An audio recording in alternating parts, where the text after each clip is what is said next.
Welcome to The Teacher's Story. I'm Jackie Scully. This is a podcast to elevate teacher voice. In this program, you will hear teachers sharing their journey into this profession and their ideas for education. I'm kicking it off Teacher Appreciation Week, which starts May 2nd. This is about honest, vulnerable, inspiring storytelling. It's a time and a space for teachers to share their ideas for the future of education. Teachers are beautiful beings who give their heart and soul to their community. They're innovators, they're inspirational, not only to children, but to the people around them. And they deserve to share their voice. So welcome to The Teacher's Story. Enjoy.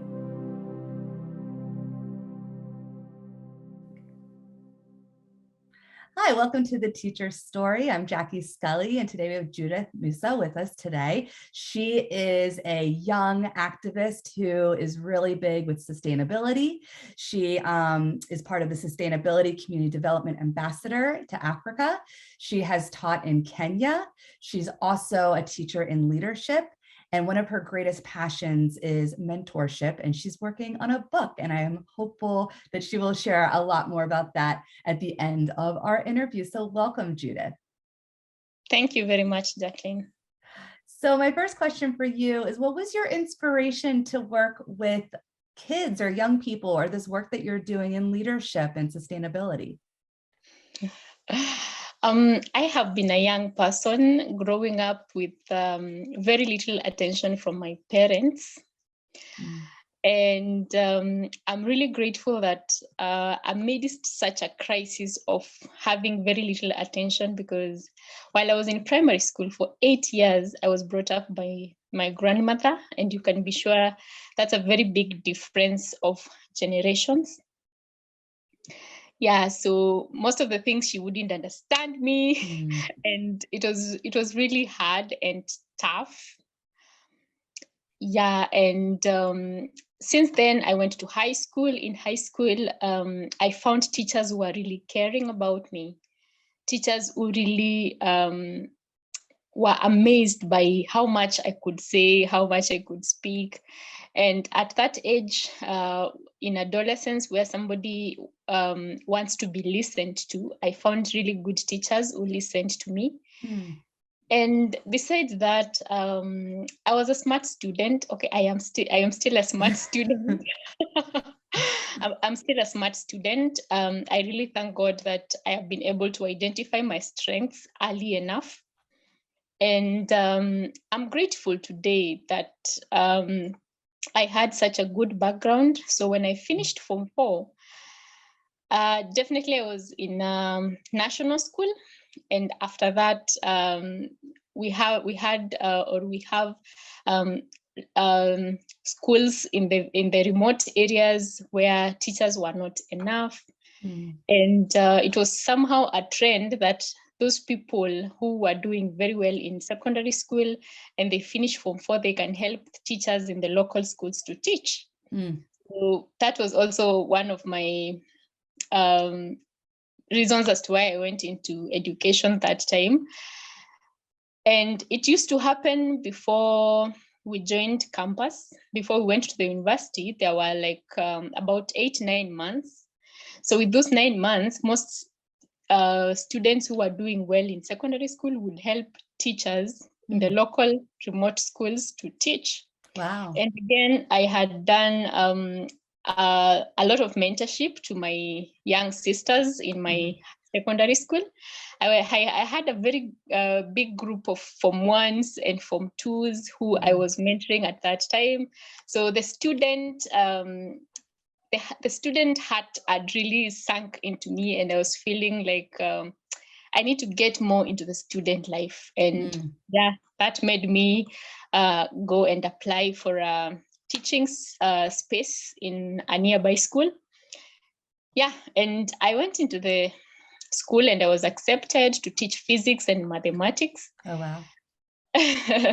Definitely, I would have wanted geography, but geography already had a teacher. I love geography, but I give it up to you for teaching physics and math. That is, for me, so hard. Yeah, and fortunately, the teachers were really few, so I was given Form 1 up to Form 4. I was even teaching Form 4s as a junior. Wow. yeah, and I was given a class, the Form 1 class that came that year. I was given to be the class teacher.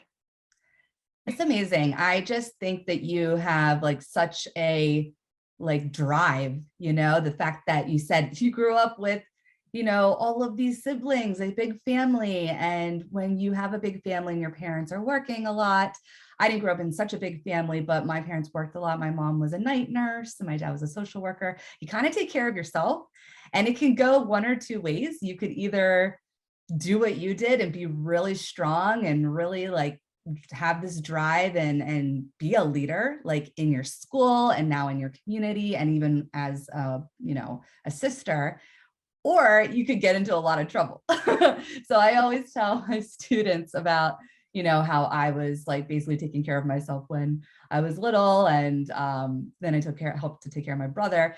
And I'm like, I could have gotten into a lot of trouble because no one really had that many eyes on me.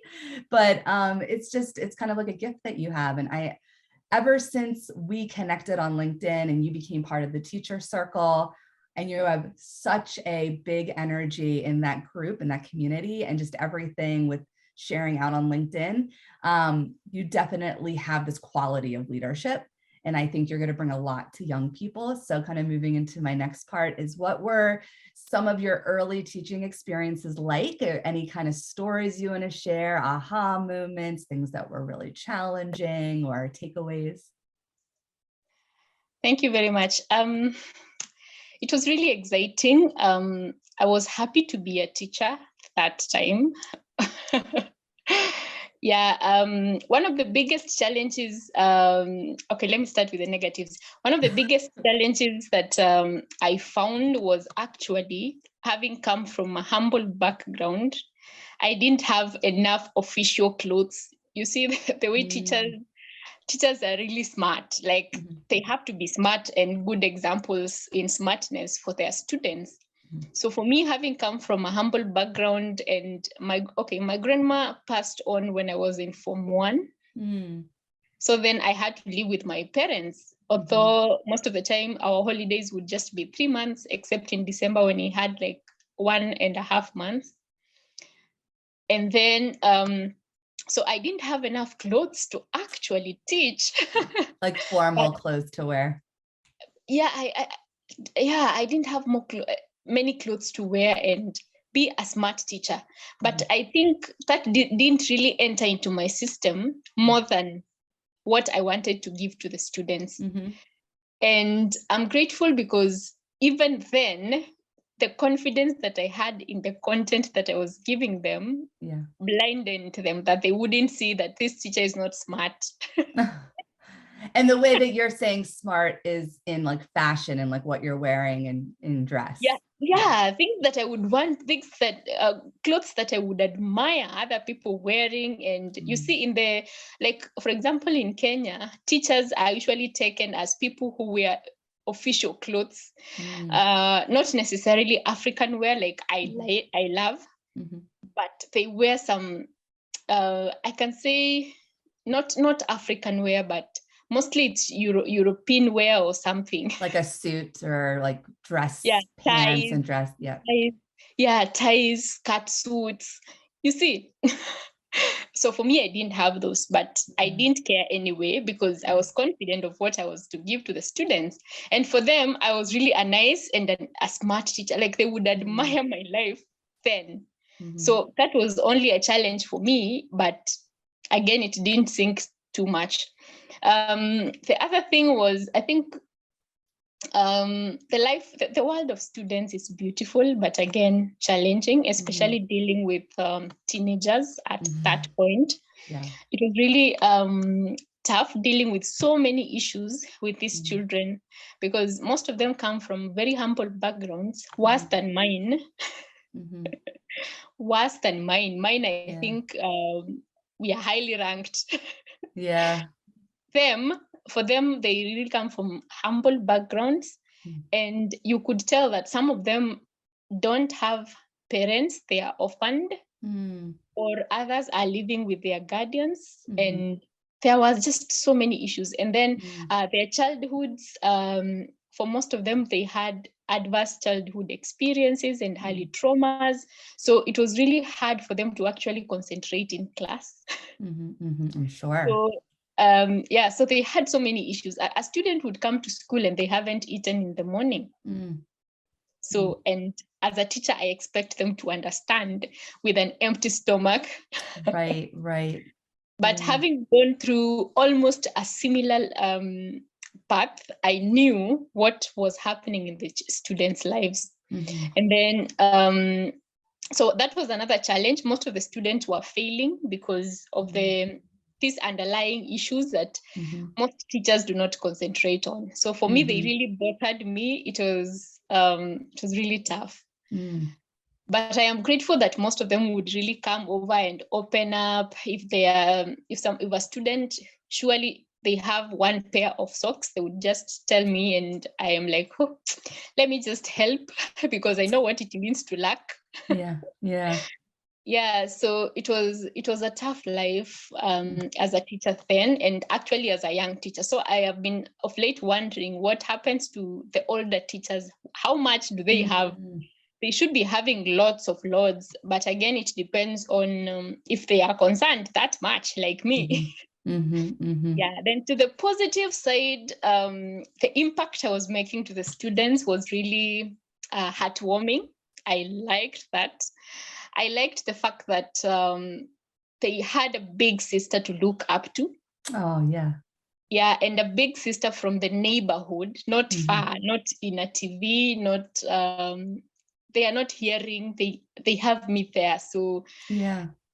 And I made sure that I was the most friendly person that I have ever been, so that they draw close and find some loophole to actually open up, and they share their story, and we encourage one another.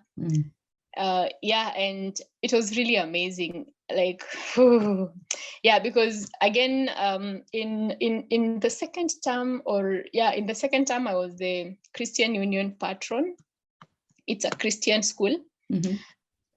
Yeah, and after sharing the word of God and actually talking to them and praying, they were happy, they were encouraged, things that I wouldn't receive from elder people that way, or from their homes or something. Yeah, so it was really amazing for them to have somebody who is their, okay, I was almost their age because I was barely 18. Yeah, wow. Very young teacher. Yeah. I was barely 18, and some of them were actually older than me then. My students. Wow. Some of my students were actually older than me then. Yeah. What was that like? Did that feel kind of awkward a little bit? Was it hard, or did they still relate to you? Yeah, a little bit awkward, but again, they are students. They are in uniform. I'm not. Right. I will mark their exams. Yeah. Yeah, and I'm teaching them. So yeah, but it was really exciting. It was more of like me teaching my little brother and my little sisters, and having a warm class. I really had warm classes. They could open up, we could talk. Those who were free to actually understood. Yeah, as I dealt with the others on the other side, so that their psychosocial life can free them to actually understand class content. Yeah, that's so important, Judith. And I thank you for bringing that up, because when you go into teaching, like you taught physics and mathematics, that's not just the only thing you're doing. Like right now, what you just described in this whole experience had nothing to do with the content, right?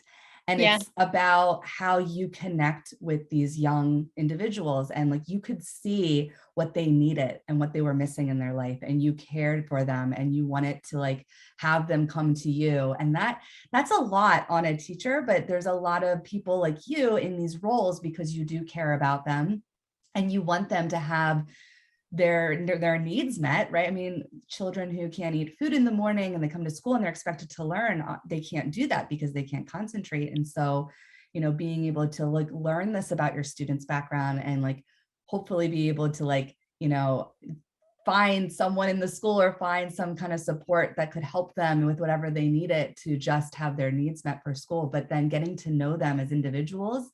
And I like this idea of a warm classroom. And I think creating an environment is just as important as the content that you teach. Like when you create an environment where, whether that's like what you have on the wall or just the way you present a lesson or just the way that you ask questions and you get to know your students, it becomes like a second home for them and it becomes a safe space. And so like you have a lot of students who are sharing with you. And it is, like you mentioned, like, I don't know how the older teachers are doing it for so long. And it could definitely burn teachers out long-term as you get older. As you get older, life also gets kind of more complicated too. And you're dealing with a lot of your own stuff in your own life, but you're still caring for the children. And you could take kind of the weight of the world on your shoulders with doing that. And so it can be difficult if you're in it long-term, but I know just kind of hearing your story and thinking about my early years of teaching, you just like pour your whole heart into it and you really, really care about those kids. And it's funny that you mentioned you were a very young teacher. I wasn't as young as you, but I was 21 when I first started teaching and I taught 18-year-olds. So my first year as a substitute teacher, I had seniors. And so that was like tricky too. It was like, they're basically the same age as me, right? But yes, you can have respect with like, I'm grading your papers or how they're dressed in uniform or how you're dressed. And I like this idea that you shared as a challenge, but you didn't see it that way in dress, right? So there's maybe in different cultures, this, I guess, expectation to look a certain way and to command that respect because I'm in this role. And I know not so much here, at least in the schools I've taught, where there's not as so much like suit kind of wear, but like you still wear a formal, you might wear like a dress or a skirt. There are many gentlemen teachers who will wear like a tie, right? Administrators wear suits. And you're like, well, I don't like have all of that. Like, I don't have access to all of that. You're like, I just kind of want to, I'm just going to wear what I wear. I'm going to be me, but I'm, connecting with the kids and I'm like teaching them content in an engaging way and they respect you. So it's like, it doesn't matter what you're wearing or what you look like, it's how you connect with them. So it's such an important message. So thinking about the pandemic, I don't know if you were teaching during the last couple of years. Well, I think, yeah, it was the last couple of years. Anything specifically about the time we're in now, and maybe even going back to 2020 into 2021, that was a time to really see like, what are the things that need to be fixed in education? What was really challenging, maybe particularly in your experience, because I'm trying to have more teachers from around the world on this show so that we can kind of learn about the different places and how it was. And then also like takeaways, things that you're learning in the time of the pandemic. Anything you want to share with that? Thank you. I'll take it from an angle of an observer teacher, like a previous teacher, but now an observer. In the spirit of being a teacher, over the pandemic, I was worried like many parents, yeah. And as a teacher as well. It was a time when in my country, for example, a neighboring county, we had over 8,000 teenage pregnancies within a span of less than 4 months. Wow. That's a lot. And these were the only ones that were mentioned. There are those that were hidden. Mm. To some people, it may not be a lot, but to some of us who are really concerned about these generations, it's a lot. Yeah. Over the pandemic, it's a time when I realized that teachers do a lot of work. Mm-hmm. Teachers keep students focused. It keeps children focused and protected for the big part of the day before they go home. Yeah. So it is a time when I also saw parents complain about their children. One thing that they've never done before. And it's a time when there was a time I was doing research over COVID-19, actually 2020, the same 2020 in July, I was doing some research on how the urban poor in Nairobi were surviving through the COVID-19 wave. And I got to talk with many parents. And one of the most screaming thing in them was how their children are disturbing, how they feel the weight of their own children, feeding them and actually making sure that they are fine and they are they have focused lives because most of the children were giving up because they were not seeing any hope of actually going back to school. And with those parents who were actually straining financially and economically, of which there are so many of them, then it was hard to feed these children. And because they are young people and they are growing and they have been in the house the whole time, some of them will do some things that you as a parent will not take them. You will easily get into depression because of a mistake that a child has made. And it was a time when I got to appreciate what a teacher does, and most parents did the same. Because when the teacher is with the students in school, most parents, especially in my country and a bigger part of Africa, I think, when a child is going to school, the parents know that all is sorted and it is well. The teachers will take care of everything. So it's a load that is usually submitted to the teachers who have schemes of work to write, who have lesson plans, who have notes to write, who have records of work to write, and go and teach. And then they also have their own lives, they have their own families, and they have lots of things on their table, and they are accountable for successful students academically. So these are overwhelmed teachers by the end of the day. And some of the syllabuses in these countries like mine, they're really overwhelming, such that the teacher doesn't even want to care what the student will, whether the student will really understand or not. Because if you see as a teacher now with such a schedule, if you see some 5 or 10 students in a class of 40 understanding, then you assume the rest will catch up later. Right. Yeah. And it's expected because you are a human being, you also get tired. Yeah, so it is over COVID, it's a time when I got to appreciate how much teachers do, and most parents also did the same. I saw parents appreciate that teachers do a lot of work. And it's also a time when I saw students actually giving up. Some students go to school to hide from their parents and guardians. Because some of these parents and guardians are also frustrated people. And for example, in developing countries like my own, some of the parents were married or they got the children when they were young.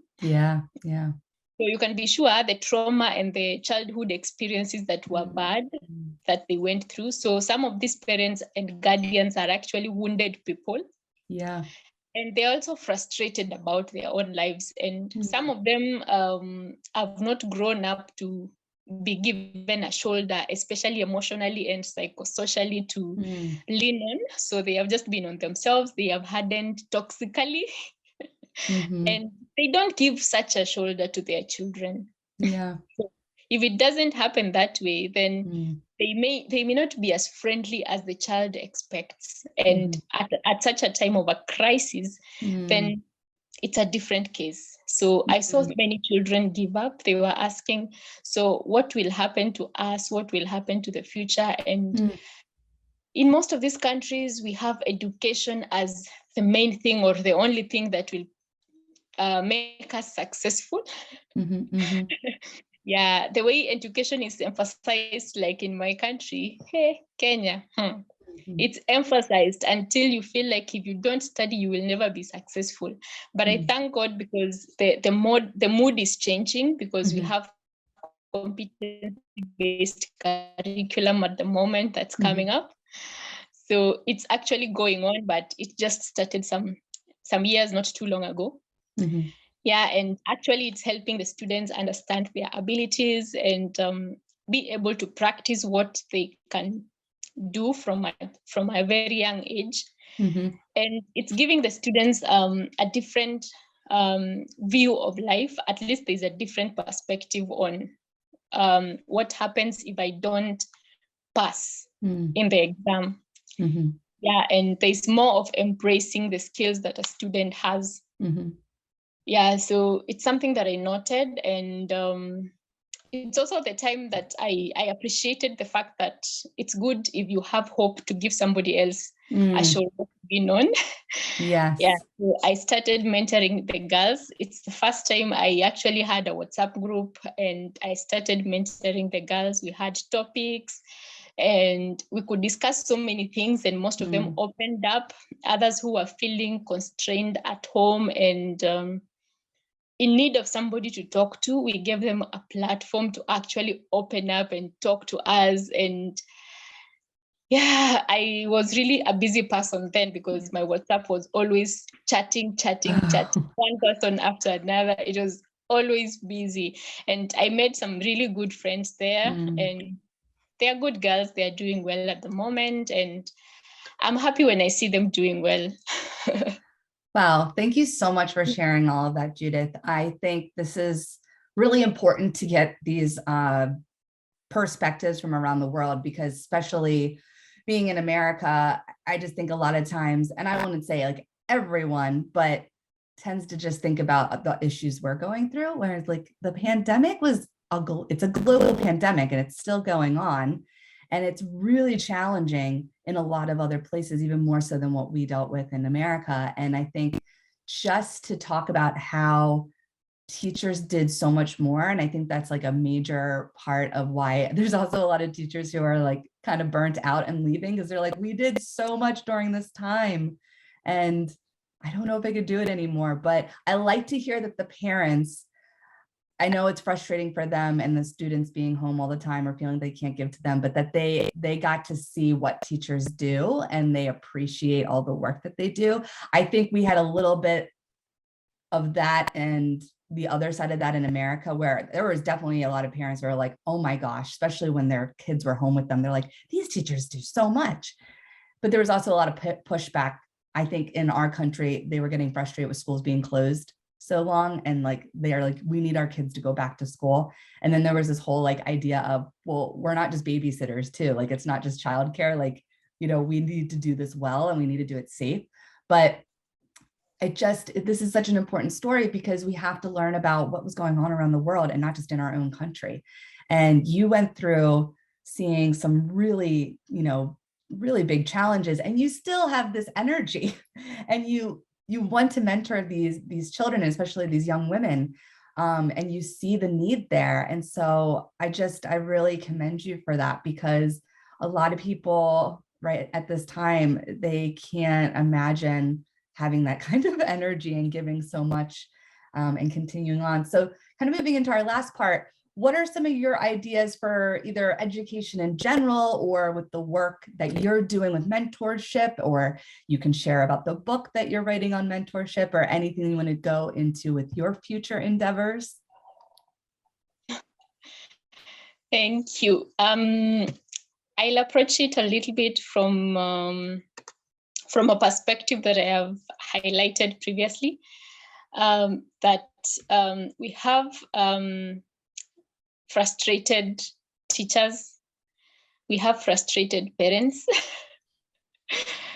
and it's generally a frustrated society because of the many things that are happening, especially with the changes that are going on at the moment, including climate change. I'm an activist of climate change, so I can tell of how much it has given us sleepless nights with the impacts to our lives.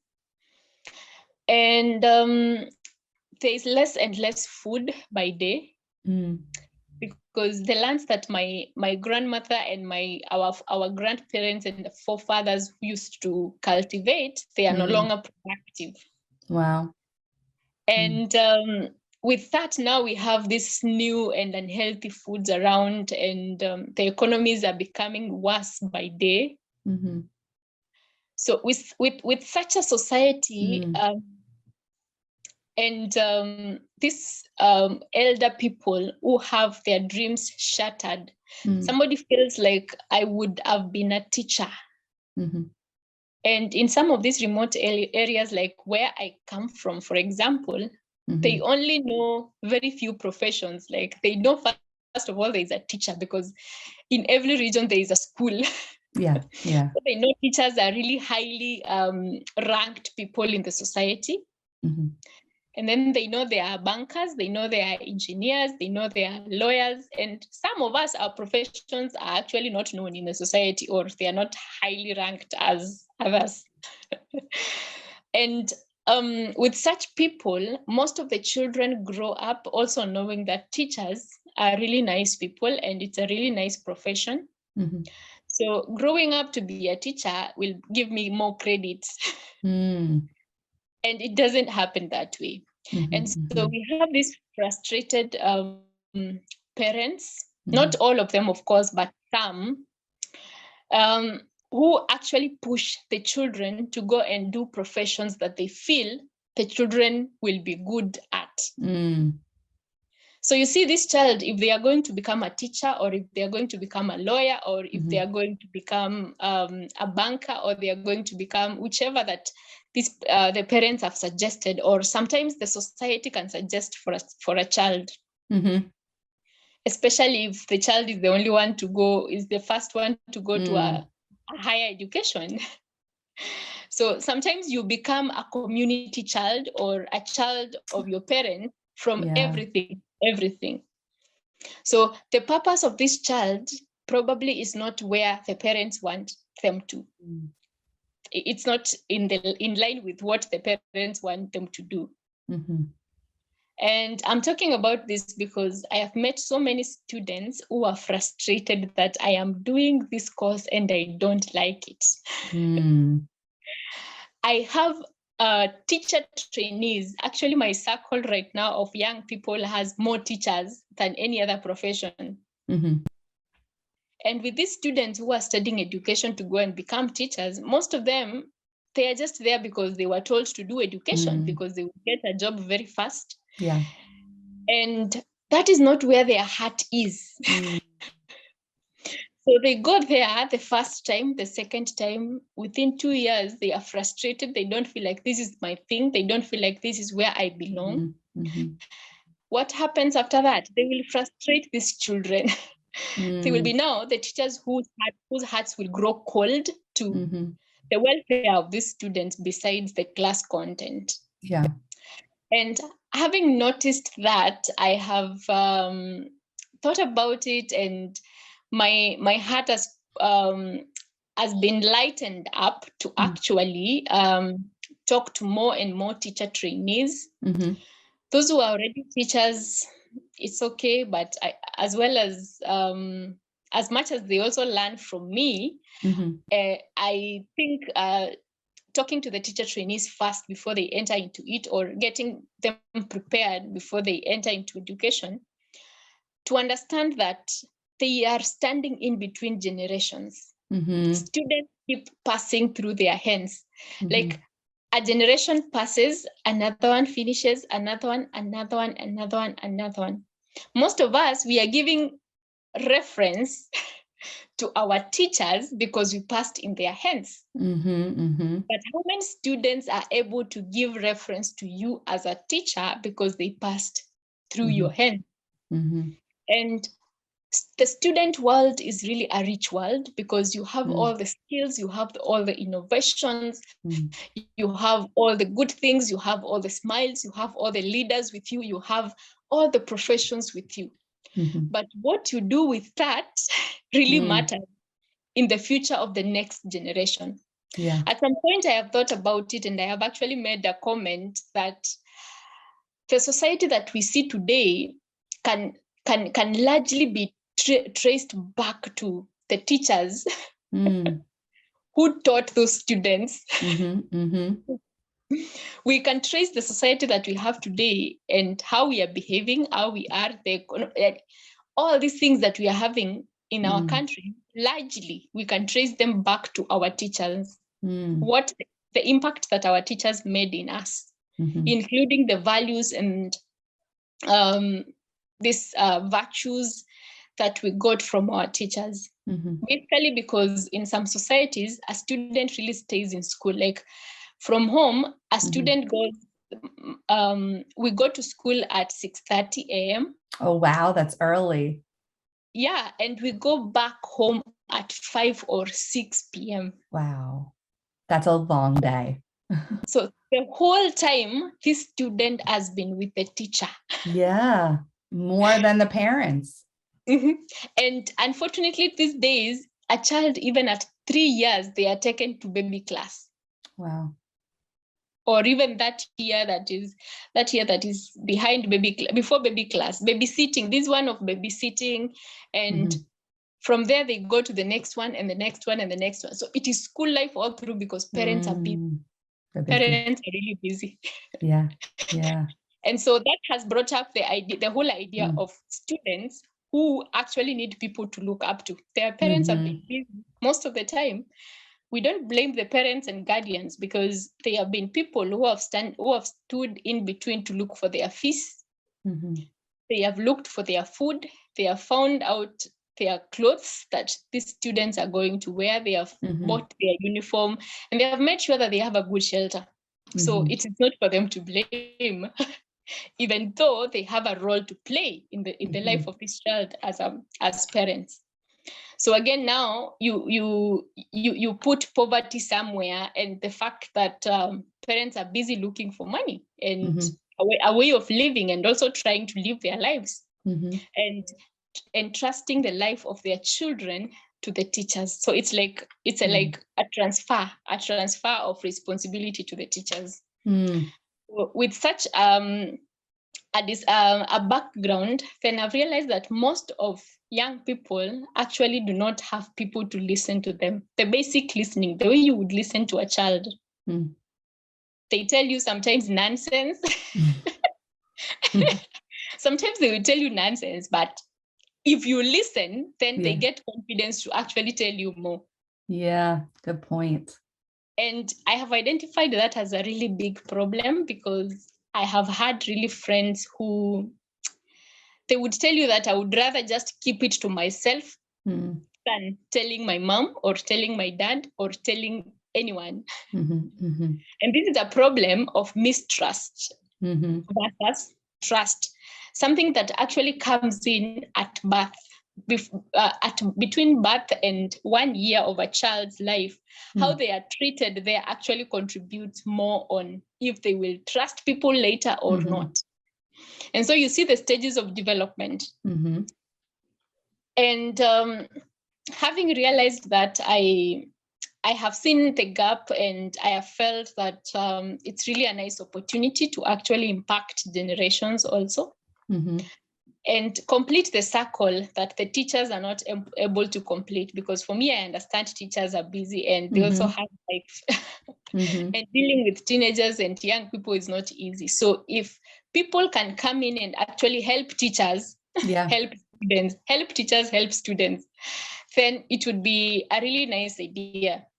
But for teachers who are really understanding what they were called for, and they understand that there is more to life for this child, then those are magical teachers, like you. You are just amazing. Like, you are one of these people that, hey, I wish I met such kind of a teacher. Oh, wonderful. You too. Or I wish I wish you were my class teacher. You too, Judith. Your energy and positivity is amazing. And there's just a couple of things I want to touch on. I was just having this conversation with someone, I think actually this morning. I had a Zoom call, and there needs to be like this other role, like this mentorship that you're doing, because the parents are overwhelmed and frustrated. The teachers have a lot on their plate. They usually have a lot of students here in America in public schools. There could be 150 students on a roster. You can't give that one-on-one attention to every single child and really care for them. So I was talking with someone about like this idea of having a mentor or a coach, in the way that, you know, we think of like life coaches with adults, but like a mentor coach for students, where you can meet one-on-one. You're not like a counselor or a tutor, but you're this person who you have their back, you can coach them through school, maybe decision making, like thinking about what they want to do when they get older. What do you want to be? Maybe that gives them extra support because their parents are kind of like pushing them in a direction that they don't want to go into. And we see that in our country as well, that not every family, but there's a lot of families that might push their kids to become a doctor, become a scientist, or become a business person, or what may be. Actually, teachers in our country are not up there at all. So no one's pushing their kids to become a teacher in America, which is really sad because we're going to be losing teachers. But you need this kind of other person. And I think that's what you are really trying to be, is this mentor, and have mentorship programs and help teachers through their own training, but like giving the support to them as well. And there needs to be more support for these kids, because you can't put it all on the parents and the teachers when you have so many kids in a community. It's very frustrating, like you said. So you just have to create these other positions. Yeah, so yeah, it's really tough, and we need people who are thinking faster than the generation is moving. Yes. So with this now background, I have thought of both the teacher and the student. And because each and every other time, of course, many students and many young people and my friends are watching me from social media, from my WhatsApp, from my Facebook. They know me from home, and they've been like, please mentor me. Oh, wow. Mentor me. Some of them actually are talking of mentorship, but they don't know what it is. All they know is that you will help me grow. Yes. In many aspects. So with that, now I have realized that there are so many of them, and I am overwhelmed dealing with one person at a time. So I have decided to come up with a module of mentorship for the students first, and then later I will do one for the teachers. Wonderful. Yeah. So for the students, I have decided that I am going to do a mentorship program, and then I will launch it probably sometime next year. Yeah, so that I get time to actually prepare.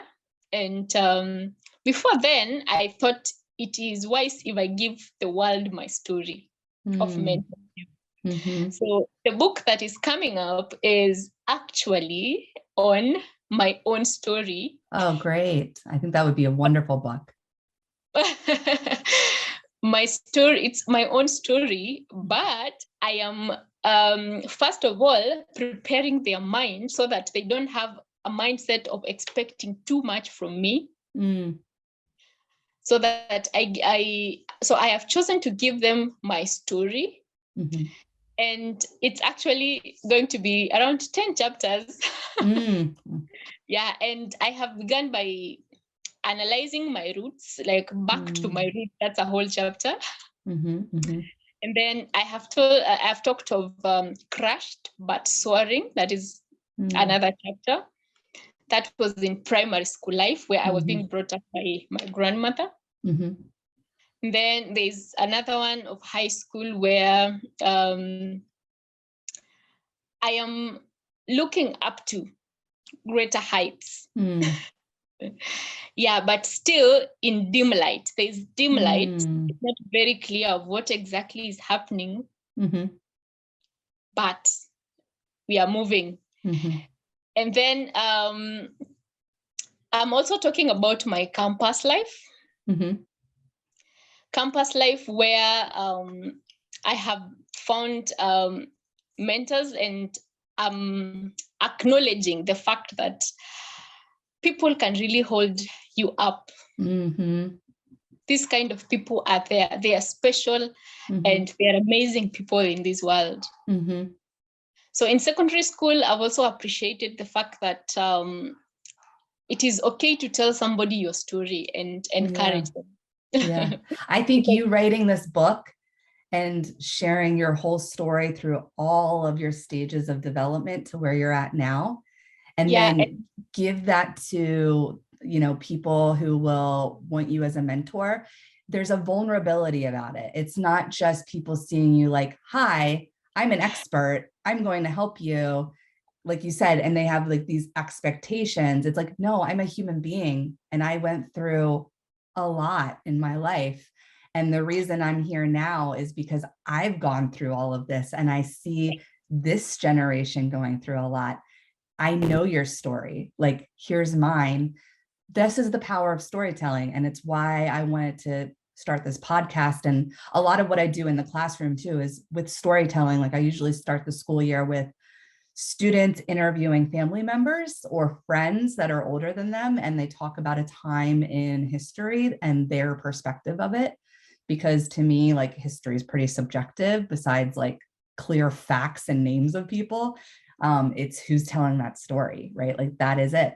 But when you share these stories, you are sharing your humanity, right? You're connecting, you're having a human connection.